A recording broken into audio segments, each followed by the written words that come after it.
Welcome to Chirala local channel. Dasari Immanuel ఈ పేరు చీరాల పుర ప్రజలకు సుపరిచితం. ప్రభుత్వ అధికారులు సైతం ఇమ్మానుయేలు గారితో సమాచార హక్కు చట్టంపై క్లాసులు చెప్పించుకుంటున్నారంటే ఆయన మేధాశక్తి ఎంతటితో తెలిసిపోతుంది. సమాజ శ్రేయస్సు కొరకు ఆయన కృషి ఎనలేనిది. సమాజంలో ఎంతో కొంత మార్పు తీసుకురావాలని ప్రయత్నం చేసే వారిలో ఇమ్మానుయేలు ఒకరు. సమాచార హక్కు చట్టం అంటే ఏమిటి? సమాచార హక్కు చట్టాన్ని ప్రజలు ఏ విధంగా ఉపయోగించుకోవచ్చు? సమాచార హక్కు చట్టాన్ని సద్వినియోగం చేసుకుంటున్నారా లేక దుర్వినియోగం చేస్తున్నారా? దీనివల్ల లాభం ఎంత, నష్టం ఎంత? సమాచార హక్కు చట్టం గురించి సామాజిక కార్యకర్త దాసరి ఇమ్మానుయేలు గారి మాటల్లో తెలుసుకుందాం. నా పేరు దాసరి ఇమ్మానుయేల్. నేను సామాజిక కార్యకర్తగా ఉంటాను. ఈరోజు సమాచార చట్టం అనే దాని మీద మీతో మాట్లాడాలనుకుంటున్నాను. ఈరోజు సమాచార చట్టం పుట్టుక ఏంటి, అది ఎక్కడ, దాని అవసరం ఏంటి, ప్రజలకి దాంతో ఉన్న అవసరాలేంటి, దాన్ని ఏ విధంగా ఉపయోగించుకోవచ్చు అనే అంశాల మీద చెప్పాలనుకుంటున్నాను. అయితే సమాచార చట్టం అనేది మనకి ఇండియన్ కాన్స్టిట్యూషన్ ఏదైతే ఉందో భారత రాజ్యాంగం అమల్లోకి వచ్చిన నాటి నుంచే సమాచార చట్టం అమల్లో ఉందని చెప్పి మనకి సుప్రీంకోర్టు చెప్పడం జరిగింది. Bennett కాల్మెన్ versus of union of India కేసులో, అలాగే ఉత్తరప్రదేశ్ ప్రభుత్వం వర్సెస్ రాజ్యనారాయణ కేసు, ఇందిరాగాంధీ మీద పోటీ చేసి ఓడిపోయినటువంటి రాజ్యనారాయణ అనే వ్యక్తి వేసిన కేసులో గౌరవ సుప్రీంకోర్టు వారు చెప్పడం జరిగింది. ఏదైతే మనకి ఫండమెంటల్ రైట్స్ ఉన్నాయో అందులో ఆర్టికల్ 19 ఉందో, ఆర్టికల్ 19 ప్రకారం ఏదైతే freedom of expression, freedom of speech, భావ ప్రకటన స్వేచ్ఛ, వాక్ స్వాతంత్రం ఉందో అందులోనే సమాచారం పొందే హక్కు కూడా ఉంది అని చెప్పి గౌరవ సుప్రీంకోర్టు చెప్పండి. అయితే మనం చూసినట్లయితే 1987 మనకి మే 1వ తారీఖున ఇక్కడ MKSS మజ్దూర్ కిసాన్ శక్తి సంఘటన అనే ఒక సంస్థ రాజస్థాన్లోని దేవదృంగి అనే ఒక గ్రామంలో ఈ ఉద్యమాన్ని స్టార్ట్ చేసింది. దానికి నాయకత్వం శ్రీమతి అరుణారాయ్ IAS, వాలంటరీగా రిటైర్మెంట్ ఇచ్చినటువంటి, అలాగే ఇక్కడ నిఖిల్ డే అనేటువంటి NRIగా అమెరికాలో చదువుకుంటూ వచ్చినటువంటి మూడో వ్యక్తి శంకర్ సింగ్ అనే వ్యక్తి. ఈ ముగ్గురు కలిసి ఈరోజు మనకి ఉపాధి హామీ చట్టం ఎట్లా ఉందో అప్పుడు పనికి ఆహార పథకం అనేది అట్లా ఉండేది. ఈ పనికి ఆహార పథకం అనే దాని కింద మనకి డబ్బుల కన్నా బియ్యం ఎక్కిచ్చేవాళ్ళు. అయితే అక్కడ అప్పుల్లోనే రాజస్థాన్లో ఈ పనికి ఆహార పథకం కింద డబ్బులు ఇచ్చేవాళ్ళు. రోజంతా పని చేసినా కూడా వాళ్ళకి 2 రూపాయలు, 3 రూపాయలు, 12 రూపాయలు మ్యాక్సిమం వచ్చింది. ఇట్లా ఇంతమంది పని చేస్తున్నప్పుడు వాళ్ళకి డబ్బులు తక్కువ వస్తాయి. అప్పుడు వీళ్ళని ఒక గ్రామ సభ ఏర్పాటు చేస్తారు. అది దాని పేరు జన్సున్వాయ్ అంటే గ్రామ సభ. ఈ గ్రామ సభలో చదివి వినిపించండి అని చెప్పి చెప్పడం జరిగింది. అప్పుడు ఆ చదివి వినిపించినప్పుడు మీకు ఎంత కూలి వచ్చింది, ఎన్ని రోజులు పని చేశారు, ఎంత రావాలన్న ఈ విధంగా దాదాపు వాళ్ళ నుంచి రికవరీ, అక్కడ బ్లాక్ డెవలప్మెంట్ ఆఫీసర్ వారి నుంచి చెప్పి ఆ డబ్బులు కట్టించడం జరిగింది. ఆనాటి నుండి ఉద్యమం ప్రారంభమైంది. ఆ ఉద్యమం ఈరోజు అక్కడ నుండి అనేక పోరాటాల ఫలితమే ఈ సమాచార చట్టం. అయితే అక్కడ రాజస్థాన్ నుంచి ఢిల్లీ జంతర్ మంతర్ వరకు అనేక ర్యాలీలు చేయటం జరిగింది. అయితే 1990 ప్రాంతంలో మనకి HD శౌరి అంటే అరుణ్ శౌరి మినిస్టర్ ఉన్నారో వాళ్ళ నాన్నగారు HD శౌరి గారు, అలాగే press council of India chairman అయినటువంటి PB సావంత్, వీళ్ళిద్దరూ ఒక 1997లో ఒక డ్రాఫ్ట్ తయారు చేసి NIRDలో డ్రాఫ్ట్ బిల్ అని పెట్టడం జరిగింది. దాన్ని అప్పుడు అమలు చేయడానికి ఏగే గుజరాల్, తర్వాత VP సింగ్ గారు వీళ్ళంతా తీసుకురావాలని ప్రయత్నం చేసినా అది సాధ్యపడలేదు. తర్వాత 2002లో వాజ్పేయి ప్రభుత్వం మేము ఒక చట్టాన్ని తీసుకొస్తామని చెప్పి అది ఫ్రీడమ్ ఆఫ్ ఎక్స్ప్రెషన్ యాక్ట్ 2002 అనేది తీసుకురావడం. ఆ ఫ్రీడమ్ ఆఫ్ ఎక్స్ప్రెషన్ యాక్ట్ అంటే సమాచార స్వేచ్ఛ చట్టం. ఏ చట్టమైనా కూడా ప్రజలందరూ వినియోగించుకున్నప్పుడే ఆ చట్టం అమల్లో ఉంటుంది. ఆ చట్టానికి నిబంధనలు లేవు. అయితే అప్పుడు UPA గవర్నమెంట్ మేము కానీ ప్రభుత్వంలోకి వస్తే, UPA ప్రభుత్వం మేము వస్తే బలమైన చట్టాన్ని తీసుకొస్తామని చెప్పి సమాచార చట్టాన్ని తీసుకురావటం జరిగింది. అది మనం చూసినట్లయితే జూన్ 15, 2005న ఈ చట్టం అమల్లోకి రావడం జరిగింది. ఆ చట్టంలోని సెక్షన్ 4 అనే దాన్ని అమలు చేయడానికి మనకి 120 రోజులు గడువు ఇవ్వటం. అదేంటంటే అక్టోబర్ 12, 2005 వరకు ఇవ్వటం జరిగింది. ఆ రోజులో నుంచి ఈ సమాచార చట్టం పూర్తి స్థాయిలో అమల్లోకి రావడం జరిగింది. కానీ ఈ రోజు వరకు కూడా సెక్షన్ 4 అనేది పూర్తి స్థాయిలో ఏ కార్యాలయంలో కూడా జరగదు. ఇక్కడ ఈ సమాచార చట్టం ఎందుకు వచ్చింది అనేది మనం ప్రస్తుతం ప్రజలందరూ కూడా ఆలోచన. ఈ సమాచార చట్టం ఈరోజు దేశంలో సుమారు 5,000 చట్టాలు పైబడి అమల్లో ఉన్నాయి. అయితే అన్నిటికన్నా చాలా చిన్న చట్టం ఏంటంటే సమాచార చట్టం. అది దాని మొత్తం కలిపిన 31 సెక్షన్లు. ఎవరైనా కూడా చదువుకోవచ్చు.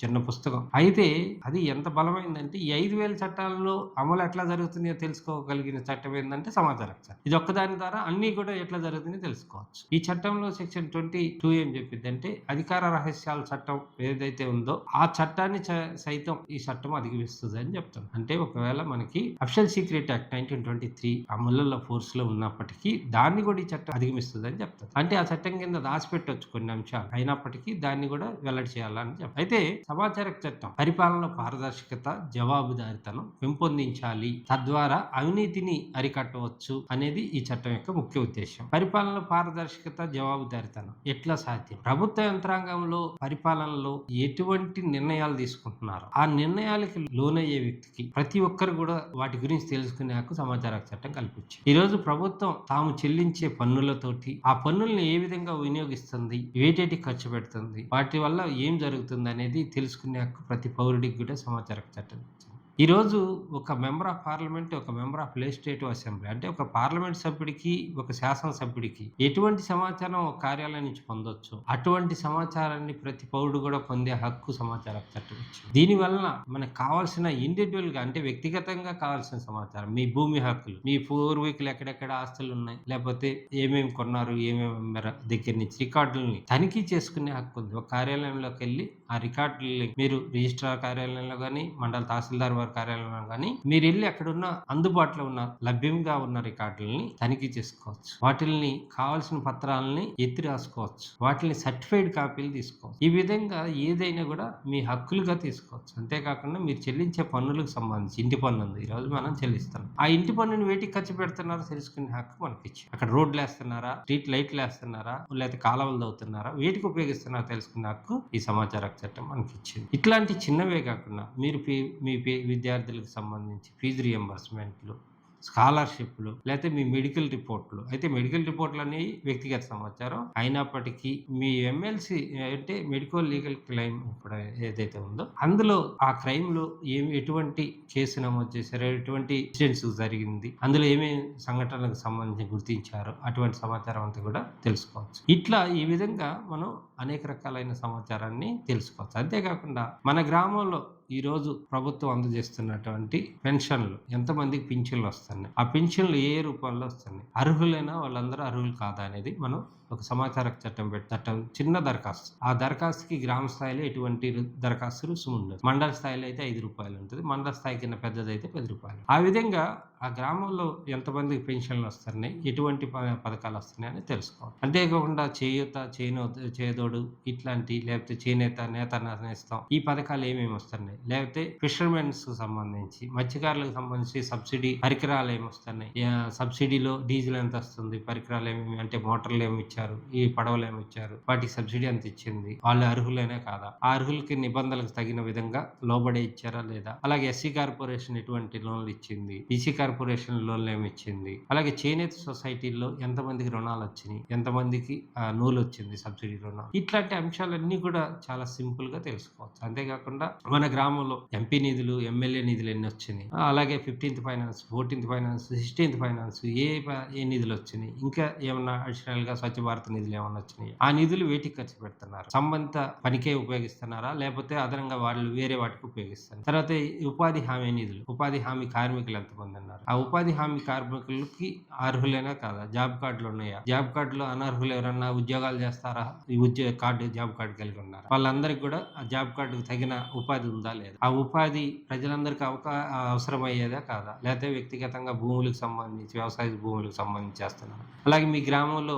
ఎంతమందికి హౌసింగ్ లోన్లు వచ్చినాయి, ఎంతమందికి ఇళ్ళు వచ్చినాయి, ఆ ఇళ్ళు అందరు కూడా అర్హులే కాదా, లేకపోతే స్వచ్ఛ భారత్ కింద మనకి బాత్రూమ్ అంటే టాయిలెట్స్ ఎంతమంది కట్టించారు, ఇట్లాంటి అంశాలు ప్రతిదీ మీరు ఏదైనా కూడా ప్రభుత్వం నుంచి అడిగి తెలుసుకునే హక్కు సమాచార హక్కు చట్టం కల్పిస్తుంది. ఇట్లాంటి మనం అడగటం ద్వారా పౌరుల్లో బాధ్యత పెరుగుతుంది, అధికారుల్లో నిర్లక్ష్య ధోరణి పోతుంది. ఇది మన బాధ్యతగా తీసుకున్నప్పుడే మాత్రమే ఈ సమాచార హక్కు చట్టం అనేది చాలా బలంగా ఉంటుంది. ఈ సమాచార హక్కు చట్టం ద్వారా అంతేకాకుండా మన అధికారులు ఎక్కడెక్కడ తిరిగారు, ఏ రోజు విధులకు వచ్చారు, ఏ రోజు ఏ ప్రాంతాల్లో తనిఖీలు చేశారు, వాళ్ళ మీద ఏమన్నా ఆరోపణలు వచ్చినాయా, అవినీతి ఆరోపణలు ఉన్నాయా, ఇట్లాంటి అంశాలు కూడా మనం సమాచార హక్కు చట్టం కింద తీసుకోవచ్చు. అయితే దీన్ని దుర్వినియోగం చేసే వాళ్ళు కూడా ఉన్నారని చెప్తారు. కారణం ఏంటంటే దుర్వినియోగం అనేది చాలా చిన్న పదం. కారణము ఈ అధికారులు సంబంధిత రికార్డులు మెయింటైన్ చేయకపోవడం, ఆ రికార్డులు లేకపోవడమే వీళ్ళు రికార్డులు ఇవ్వకుండా మీకేం కావాలని అడుగుతుంటారు. అప్పుడేమంటారంటే మీకు ఎంత కావాలో చెప్పండి, రికార్డులు అవన్నీ లేవు, ఎందుకు ఈ మాకు మీకు గొడవ ఎందుకు. అధికారులు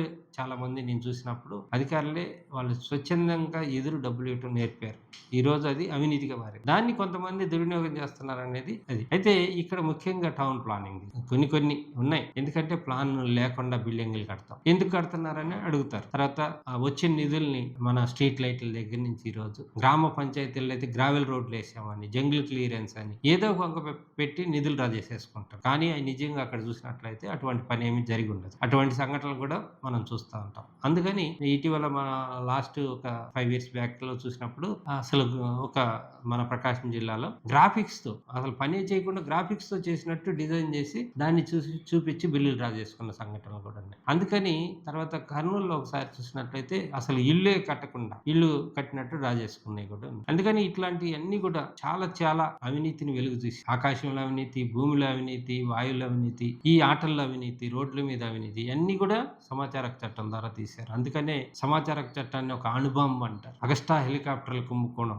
ఆకాశంలో చూసినట్లయితే, వాయువులో చూసినట్లయితే 2G స్పెక్ట్రమ్ కుంభకోణం, భూమిలో చూసినట్లయితే బొగ్గు కుంభకోణం, భూమి మీద చూస్తే టాటా ట్రక్కులు కుంభకోణం, ఈ విధంగా ఆటల్లో చూసినట్లయితే కామన్వెల్త్ కుంభకోణం, ఈ విధంగా ప్రతి దగ్గర కుంభకోణాలు వెలుగు చూసినాయి. ఈ రోజు అన్ని చూసినా కూడా ఆనాడు ఉన్నటువంటి ప్రభుత్వం ఎక్కడ కూడా చట్ట సవరణ ఒప్పుకోవాలి. అయితే తర్వాత చూసినట్లయితే మేము ఆర్టీఐ పరిధిలోకి రావని రాజకీయ పార్టీలే మేము ఆర్టీఐ పరిధిలోకి రావంటూ ఒక చట్టాన్ని సవరణ చేసుకున్నాం. కానీ ఈ చట్టం చాలా బలమైన చట్టం. ప్రజలందరూ దీన్ని ఉపయోగించినప్పుడే ఈ చట్టం యొక్క లక్ష్యం అనేది నెరవేరుతుంది. దీనికి చిన్న కథలు అంటే చిన్న సంఘటనలు సక్సెస్ స్టోరీస్ మీకు చెప్తాను. ఒక చెన్నైలో ఒక పాప, అమ్మాయి పేరు ఐశ్వర్య, 8వ తరగతి చదువు. ఆ పాప రోజు సైకిల్ కి స్కూల్ మీద వెళ్తుంది. వెళ్ళేటప్పుడు సైకిల్ స్కూల్ మీద వెళ్తా ఉంది. రోజు వెళ్తుంది వస్తుంది. వాళ్ళ నాన్నగారు ఒక కానిస్టేబుల్. అయితే ఆ అమ్మాయి సైకిల్ ఒక రోజు కనిపించాల, అంటే దొంగలింపబడి. అప్పుడు అమ్మాయి రోజు ఆ చుట్టుపక్కల వెతికింది. తర్వాత వాళ్ళ నాన్నగారు వెతికారు, ఎక్కడ కనిపించలేదు. ఆ అమ్మాయి, నాన్న మీరు పోలీస్ కదా, మీ పోలీస్ స్టేషన్ లో కేసు పెడతాను, నేను నాకు సైకిల్ ఇప్పించండి అని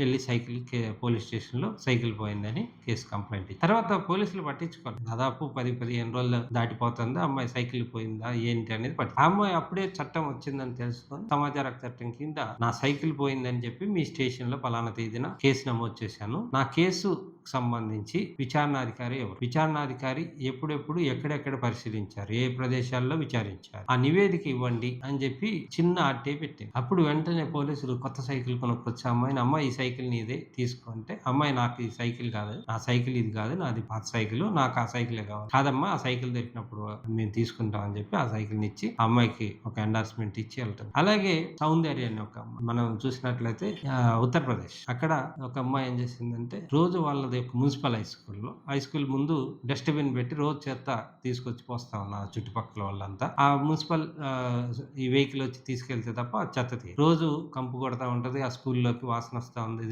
ఈ దోమలు అన్ని వస్తా ఉన్నాయి. వాళ్ళు భరాయించలేకపోతున్నారు. ఒక అమ్మాయి ఏం చేసిందంటే అక్కడ అప్పటి ముఖ్యమంత్రి మాయావతి గారికి ఒక లెటర్ రాసింది. మా స్కూల్లో ఇట్లా ఉంది, మీకు చెత్త వేయడానికి ఎక్కడ ప్లేస్ లేదా, మా స్కూలే దొరికిందా, మా స్కూల్ ముందే పెట్టారు, కాబట్టి దీన్ని తొలగించి మాకు రక్షణ కల్పించండి, మా ఆరోగ్యాలు కాపాడండి అంటూ పెట్టి ఆయన పట్టించుకుంటారు. చిన్న పాప అందులో ఎవరు పట్టుకోలే. తర్వాత అమ్మాయి ఒక నెల తర్వాత ఒక ఆర్టీ వేసింది మా ముఖ్యమంత్రి కార్యాలయం, నేను పలానా తేదీన మా స్కూల్ మీద ఇట్లా జరుగుతుందని స్కూల్ ముందు మీకు ఒక ఫిర్యాదు చేశాను, ఆ ఫిర్యాదు మీద ఎటువంటి చర్యలు తీసుకున్నారో చెప్పండి. అంతే, ఒక్క లైనే, ఏం అడగల. వెంటనే వాళ్ళు మున్సిపల్ ఆఫీస్ కి రావటం, ఆ మున్సిపల్ ఆఫీస్ నుంచి వెంటనే అధికారులు అందరూ వచ్చి ఆ చెత్త అంతా తీసేసి అక్కడ డస్ట్బిన్ తీసేసి బ్లీచింగ్ అంతా కొట్టేసి ఇక నుంచి ఎక్కడ ఎటువంటి చెత్త వేయరని, చెత్త వేసిన వారి శిక్ష అర్హులని ఒక బోర్డు కూడా పెట్టి వెళ్ళిన సంఘటన. అంటే ఇట్లాంటి సమస్యలు, సామాజిక సమస్యలు ఇవి, వ్యక్తిగత సమస్యలు వేరు, సామాజిక సమస్యలు. ఇట్లాంటి సామాజిక సమస్యలు కూడా పరిష్కరించే హక్కు చిన్న పిల్లలు. ఇక్కడ సమాచార చట్టానికి వయసుతో పని లేదు, ఎవరైనా కూడా దీన్ని ఉపయోగించుకోవచ్చు. ఎవరైనా కూడా పుట్టిన వాళ్ళ దగ్గర నుంచి పండు ముసలి వరకు అందరూ కూడా ఈ చట్టాన్ని ఉపయోగించుకోవచ్చు. ఈ చట్టం కింద ఏదైనా సమాచారం అడగవచ్చు. అడిగిన దీని నుంచి రక్షణ కల్పించేది సెక్షన్ 21. ఎవరేం సదుద్దేశంతో చేస్తే, అది కావాలని ఇంటెన్షన్ పెట్టుకొని చేస్తే దానికి శిక్షించే అధికారం కూడా చట్టంలో ఉంది. అయితే ఆ విధంగా మనం చూసినట్లయితే బాంబే, గోవా హైకోర్టు ఇచ్చిన ఉత్తర్వులు ఉన్నాయి, అలాగే గుజరాత్ హైకోర్టు ఇచ్చిన ఉంటాయి, అలాగే సెంట్రల్ ఇన్ఫర్మేషన్ కమిషన్ షైనీ కేసులో ఇచ్చినటువంటి జడ్జిమెంట్ ఆర్డర్స్ ఉన్నాయి. అంటే పదే ఒక అంశానికి సంబంధించి అధికారులు విసిగిస్తుంటే దాని మీద చర్యలు తీసుకునే అధికారం కమిషన్ కు లేదు, కానీ అధికారులకు. దానికి సంబంధించి జిల్లా కలెక్టర్ గారు వచ్చేసరికి మనకి సమన్వయకర్తగా ఉంటారు, నోడల్ అధికారిగా జిల్లా రెవెన్యూ అధికారి ఉంటారు. అయితే ఈ చట్టం చాలా చిన్న చట్టం. ఎవరైనా దీనికి ఫార్మేట్ ఏం లేదు, తెల్ల కాగితం మీద నాకు ఈ సమాచారం కావాలని నేరుగా అడగొచ్చు. అయితే సమాచారం అడిగేటప్పుడు ఎవరు కూడా ప్రశ్నల రూపంలో సమాచారం అడగకూడదు. ఏమిటి, ఎందుకు, ఎలా, వై, వెన్, హూ, వేర్ అనేది రాకూడదు. అట్లా రాకుండా అడగాలి. అంటే ఈ బిల్డింగ్ ఎందుకు కట్టారు, సమాచారం కాదు, అది రికార్డుల్లో ఉండదు. అందుకని రికార్డుల్లో ఉన్నదే సమాచారం. సమాచారం అనేది available information in this office, ఆ కార్యాలయంలో ఉండాలి, అధికార యంత్రాంగం దగ్గర ఉండాలి, లభ్యంగా ఉన్నది. ఇక్కడ డెఫినేషన్ చట్టం గురించి దీని సెక్షన్ల గురించి చెప్తే భావ్యం కాదు. ఇక్కడ బేసిక్ గా సమాచార హక్కు చట్టం గురించి తెలుసుకోవాలనేది నా ఉద్దేశం. ఇక్కడ చూసినట్లయితే మీకు సమాచారం అంటే మీ అభిప్రాయాలు, మీ సలహాలు కాదని చెప్పి గౌరవ సుప్రీంకోర్టు జడ్జిమెంట్ ఇవ్వతుంది. అందుకని కార్యాలయంలో ఉన్న సమాచారమే తీసుకోవాలి, అది కూడా రికార్డుల్లో అవైలబుల్ గా. లేదా మీరు పనులు చేస్తుంటే ఒక రోడ్డు వేస్తున్నారు, అక్కడికి వెళ్ళి నాకు ఒక స్క్వేర్ ఫీట్ లో మట్టి కావాలా, లేకపోతే తారు రోడ్డు వేస్తుంటే తారు, అందులో ఉన్న మెటీరియల్ వినియోగించిన మెటీరియల్, సిమెంట్ రోడ్డు వేస్తుంటే సిమెంట్, ఇసుక, అందులో ఉన్న మెటల్, ఇవన్నీ కూడా మనం ఒక సివిల్ ఇంజనీర్ అయితే అక్కడే నాకు ఒక స్క్వేర్ ఫీట్ లో ఈ మెటీరియల్ కావాలని తీసుకోవచ్చు. దాని కాస్ట్ మనం పే చేయాలి. ఆ కాస్ట్ ఎట్లా ఉంటుంది అనేది మళ్ళీ చెప్తాను. ఆ కాస్ట్ పే చేసి అది తీసుకొని అక్కడే 3-4 రకాల జల్లీలు వేసేసి అందులో సిమెంట్ క్వాలిటీ ఎంత ఉంది, అలాగే మెటల్ ఎంత ఉంది, ఇసుక ఎంత ఉంది అనేది చూసి మనం కానీ అందులో అవినీతి జరుగుతుందని కంప్లైంట్ చేసి ఇట్లా కూడా పనులను, పత్రాలను కూడా తనిఖీ చేసుకోవచ్చు. అందుకని ఈ చట్టం చాలా బలమైనది. అయితే ఈ సమాచారానికి వైట్ పేపర్ మీద దరఖాస్తు పెట్టవచ్చు. పెట్టినప్పుడు ఆ సమాచారాన్ని 30 రోజుల్లో ఇవ్వాలి. దరఖాస్తు అందిన దగ్గర నుంచి 30 రోజుల్లో సమాచారం ఇవ్వాలి. ఒకవేళ పెద్ద కార్యాలయాలు అంటే కలెక్టరేట్ గానీ, సచివాలయాలు గానీ, పెద్ద సచివాలయాలు, చిన్నది కాదు, వాడి సచివాలయాలు కాదు, ఆ సచివాలయాల్లో 35 రోజులు ఇచ్చారు. ఎందుకంటే 5 రోజులు ఎందుకు ఇచ్చారంటే ఇన్వార్డుకి వస్తుంది మన అప్లికేషన్, పోస్టల్ ద్వారా వేసిన లేకపోతే డైరెక్ట్ గా ఇచ్చిన ఇన్వార్డులో ఇస్తాం. ఇన్వార్డ్ లో నుంచి డిస్పాచ్ మళ్ళీ ఆ సంబంధిత సెక్షన్ కి వెళ్ళడానికి 5 days పడుతుంది. అందుకని 5 రోజులు కలిపి ఉంటుంది. 35 రోజుల్లో సమాచారం ఇవ్వాలి. ఆ దరఖాస్తుకి 35 రోజుల్లో ఇవ్వకున్నట్లయితే ఆ దరఖాస్తుదారుడు కోరిన సమాచారం మొత్తం కూడా ఉచితంగా అందించాల్సి ఉంటుంది PIO, పౌర సమాచార అధికారి. అంటే ప్రతి ప్రభుత్వ కార్యాలయంలో ఈ సమాచారం ఇచ్చేదానికి ఒక అధికారిని నియమించారు. ఆ అధికారి పేరే పౌర సమాచార అధికారి, పబ్లిక్ ఇన్ఫర్మేషన్ ఆఫీసర్ అంటాం. అలాగే అతనికి సహాయకుడిగా అసిస్టెంట్ పబ్లిక్ ఇన్ఫర్మేషన్ ఆఫీసర్, సహాయ పౌర సమాచార అధికారి అనే వారిని నియమించడం జరిగింది. ఇది సెక్షన్ 512 ప్రకారం ఉంటాయి. తర్వాత చూస్తే వీళ్ళిద్దరు సమాచారం PIO ఇవ్వనట్లయితే, పౌర సమాచార అధికారి 30 రోజుల్లో సమాచారం ఇవ్వనట్లయితే మీ దరఖాస్తును తిరస్కరించినట్లే లెక్క. అప్పుడు మీరు మొదటి అప్పీలు ఆ పై అధికారికి దాఖలు చేసుకోవాల్సి ఉంటుంది. ఆ పై అధికారి 30 అప్పీల్ని విచారించి సమాచారం ఇవ్వమని ఆదేశించవచ్చు లేదా పరిష్కరించవచ్చు. అప్పుడు వారిచ్చింది కూడా మీరు సంతృప్తి చెందకపోతే కమిషన్ వారికి మీరు సెకండ్ అప్పీల్ దాఖలు చేసుకోవచ్చు. కమిషన్ విచారించి మీకు ఒకవేళ నష్టం జరిగితే నష్టపరిహారం సెక్షన్ 19(8)B కింద అప్లికెంట్ కి జరిగిన నష్టపరిహారాన్ని ఇప్పించవచ్చు. అలాగే జరిమానా, అధికారి మీద జరిమానా విధించే అధికారి మీద విధించే జరిమానా అది దరఖాస్తుదారునికి రాదు. రోజుకు 250 రూపాయల నుంచి 100 రోజులకు తగ్గకుండా 25,000 రూపాయల వరకు జరిమానా విధిస్తారు. ఆ జరిమానా మొత్తం రాష్ట్ర సమాచార కమిషన్ అకౌంట్ కి వెళ్తుంది. ఇది మాత్రం ఏదైతే నష్టపరిహారం ఇస్తారో ఆ నష్టపరిహారం మాత్రమే అప్పీల్దారుడికి వస్తుంది, మిగతాది రాదు. అంతేకాకుండా వాళ్ళు ఇవ్వలేదని డిపార్ట్మెంటల్ యాక్షన్ అంటే ప్రభుత్వ పరిపాలనాపరమైన, శాఖాపరమైన చర్యలు తీసుకునే అధికారం కూడా కమిషన్ కు ఉంది. ఇక్కడ ఇంకోటి ఏంటంటే సర్క్యులర్ EO నోట్ నెంబర్ 33/080. దాని ప్రకారం ఒక దరఖాస్తుదారుడు దరఖాస్తు పెట్టినప్పుడు అతని వివరాలు వెల్లడించిన అతన్ని నువ్వు ఈ దరఖాస్తు పెట్టి ఎందుకు పెట్టావు, ఈ సమాచారం నీకు ఎందుకు అని అడిగే హక్కు ఎవరికి లేదు. ఈ వివరాలు కానీ మీరు వెల్లడించారనుకోండి, అధికారి ఎవరైనా కూడా ఈ మీ గురించి సమాచారం అడుగుతున్నారని ఎవరన్నా బయటికి అతని వివరాలు చెప్పారు సంబంధిత అధికారి మీద, అలాగే ఆ వివరాలు తెలుసుకున్న వాళ్ళు బెదిరింపులకు లోన్ చేస్తే వాళ్ళ మీద ఖచ్చితమైన చర్యలు తీసుకోవాలని చెప్పి సర్క్యులర్ EO నోట్ నెంబర్ 33/086 ఉంటుంది. దానికి వచ్చేసి తల్లికి దాన్ని విచారించేది ఎవరంటే జిల్లా కలెక్టర్, జిల్లా SP వాళ్ళు ఆ స్థాయిలోనే విచారించారు. అది ప్రతి నెల ఒక మీటింగ్ పెట్టాలి. ఇట్లా దరఖాస్తుదారుల మీద, సమాచార చట్ట దరఖాస్తుదారుల మీద దాడులు జరిగినప్పుడు అది జిల్లా స్థాయి కమిటీ మీటింగ్ జరిగాయి. అయితే ఇప్పటి వరకు ఎక్కడ జరగదు. అలాగే జిల్లా స్థాయిలో ఈ చట్టం అమలు కోసం, పర్యవేక్షణ కోసం ఒక జిల్లా స్థాయి కమిటీ ఒకటి ఏర్పాటు, అది కూడా జరగదు. అలాగే ఇక్కడ ముఖ్యంగా ఆ కార్యాలయంలో ఎటువంటి రికార్డులు ఉంటాయి, ఏ రికార్డులు అమల్లో ఉంటాయి, ఆ రికార్డులు ఎన్ని ఫోర్స్ లో ఉన్నాయి, ఆ రికార్డులు అన్ని కూడా ఒక రిజిస్టర్ 41A అంటాం దాన్ని. ఆ రిజిస్టర్ లో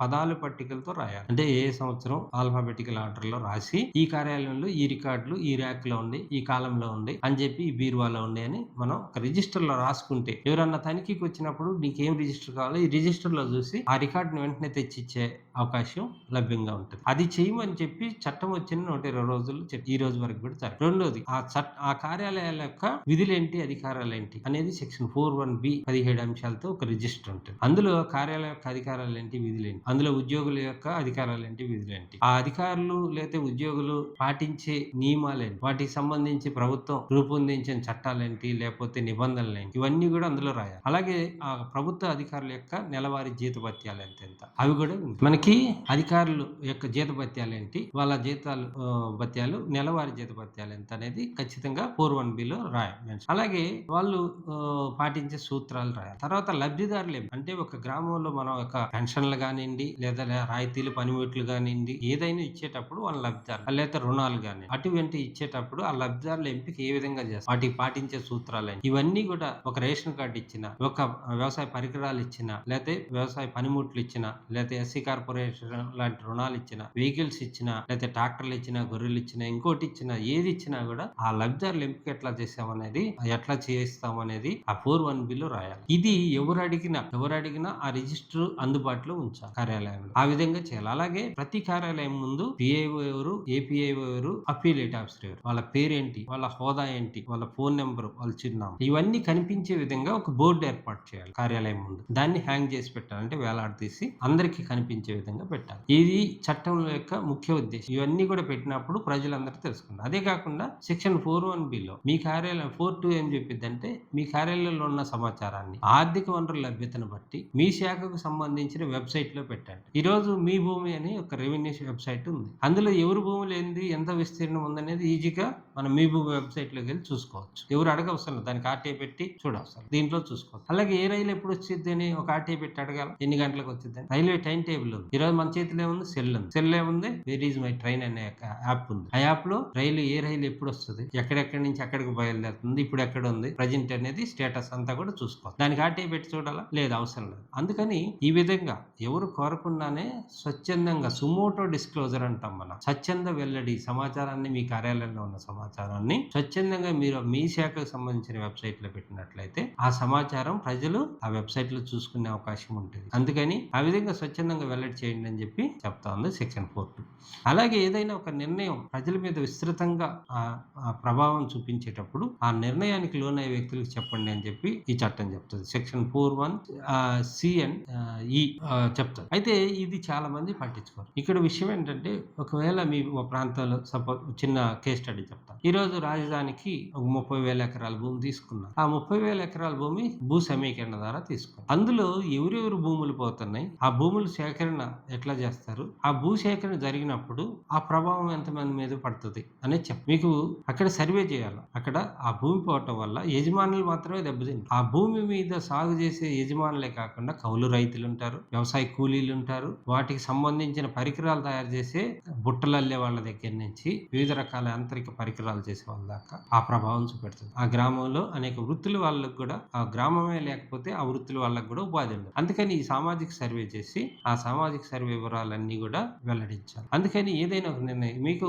ఇంకొక పెద్ద కేస్ స్టడీ ఏంటంటే, గౌరవ ప్రధానమంత్రి గారు November 8, 2016లో ఒక నిర్ణయం తీసుకున్నారు. ఆ నిర్ణయానికి మనం అందరం లోనయ్యాం. ఆ నిర్ణయానికి గల కారణాలు ఏంటో చెప్పారు. ఏంటది, మనకి నోట్ల రద్దు అనేది మనం దేశంలో ప్రతి ఒక్కళ్ళు ఆ ప్రభావానికి లోనయ్యారు, అవునా కదా. మరి ఆ నోట్ల రద్దునప్పుడు మనం అందరం కూడా రోడ్ల మీద, అక్కడ ఆ నిర్ణయానికి కారణం ఏంటో ప్రధానమంత్రి గారు చెప్పారు. ఏం చెప్పారు, ఈ రోజు నుంచి అవినీతి ఉండదు, నల్లధనం ఉండదు, తీవ్రవాదం ఉండదు, ఇవన్నీ చెప్పారు. అయితే ఉందా లేదా అనేది మనం దాని దగ్గరికి వెళ్ళొద్దు. ఇక్కడ అటువంటి కారణాలు చెప్పారు. అయితే ఈ రోజు అవినీతి ఉంది, నల్లధనం ఉంది, ఈ రోజు కూడా భారీగా తీవ్రవాదం కూడా ఉంది. రోజు మన వాళ్ళు ఫైట్ చేస్తారు. కాబట్టి కాని కారణాలు చెప్పారు ఆయన, చెప్పాలా. ఆ విధంగా ఈ రోజు మనం కానీ ఖచ్చితంగా తెలుసుకునే హక్కు ఈ చట్టం కల్పిస్తుంది ఆ ప్రభావానికి లోనయ్యే వ్యక్తులకి. ఇటువంటి మంచి అంశాలు, అనేక అంశాలతో ఈ సమాచార చట్టం ఉంది. అంతేకాకుండా మనం చూసినట్లయితే మన గ్రామాల్లో ఈరోజు చాలా మందికి హౌసింగ్ ఇళ్ళు ఇచ్చారా వాళ్ళందరూ అర్హులా కాదా ఎప్పుడైనా మీరు తనిఖీ చేస్తారు. లేదా మీ గ్రామంలో ప్రభుత్వ భూములు ఏమున్నాయి, అసైన్డ్ భూములు ఏమున్నాయి, పట్టా భూములు ఏమున్నాయి, మొత్తం కూడా సమాచార చట్టం కింద ఎలక్ట్రానిక్ రూపంలో అడగచ్చు, ఒక CD రూపంలో, DVD రూపంలో అడగచ్చు, ఒక పెన్ డ్రైవ్ లో వేసి ఇవ్వమని. దానికి మీకు ఎంత అవుతుంది, ₹200. A3 A4 షీట్ అయితే పేజీకి ₹2. GOMS నెంబర్ 454 ప్రకారం పేజీకి మీకు ₹2. అదే మీకు ఎలక్ట్రానిక్ DVD రూపంలో తీసుకుంటే 200, CD అయితే 100 రూపాయలే. ఈ విధంగా ఎలక్ట్రానిక్ రూపంలో మీరు సమాచారం కోరి తీసుకోవచ్చు. అది కానీ తీసుకుంటే ఆ రోజు ఆ గ్రామంలో ఉన్న సమాచారం అంతా మీ ఇంట్లో ఉన్నట్టే. ఎవరికి ఏ సమస్య వచ్చినా మీ ఇంటికి వస్తే, బాబు రా, నా దగ్గర ఉన్న సమాచారం చూడు, నీ ప్రభుత్వ భూమా, పట్టా భూమా, అసైన్డ్ భూమా, ఈ భూమి చేతులు మారినాయా లేదా, ఇట్లాంటి అంశాలన్నీ కూడా బదిలీలు జరిగాయి, అక్రమంగా ఎవరైనా అనుభవిస్తున్నారా, ఇది పేదలకు హక్కు కదా, ఇట్లాంటివన్నీ కూడా మనం తెలుసుకునే హక్కు ఈరోజు వచ్చింది. ఈ విధంగా సమాచార హక్కు చట్టాన్ని మీరందరూ కూడా వినియోగించుకోండి. ఈ చట్టాన్ని బలవంతం చేయండి. ఏదైనా మీకు అవసరమైతే నాతో సంప్రదించవచ్చు. నా ఫోన్ నెంబర్ 9059990345. Thank you.